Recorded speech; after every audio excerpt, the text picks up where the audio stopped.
Deep fry பண்ண எண்ணெய் நீங்கள் என்னங்க பண்ணுவீங்க? நான் ஒன்ஸ் டீப் ஃப்ரை பண்ணிவிட்டு அதை எகைன் இது மாதிரி வடித்து வச்சுட்டு தாளிக்கிறதுக்கு தோசைக்கெல்லாம் யூஸ் பண்ணுவேன். டீப் ஃப்ரை மட்டும் எகைன் பண்ண மாட்டேன்.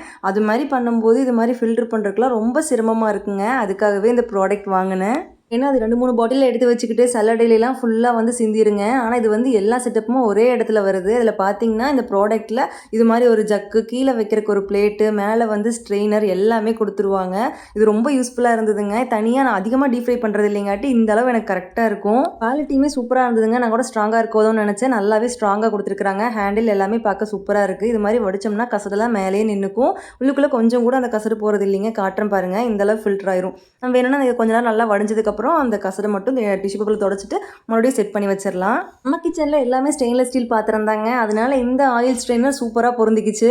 டீப் ஃப்ரை பண்ண எண்ணெய் யூஸ் பண்ணவே கூடாது, கீழே ஊற்றிடணும்னு சொல்கிறாங்க. நீங்கள் அது மாதிரி தான் பண்ணுவீங்களான்னு சொல்லுங்கள். இந்த ப்ராடக்ட் வேணால் டேக் பண்ணியிருக்கிறேன், செக் பண்ணி பாருங்கள்.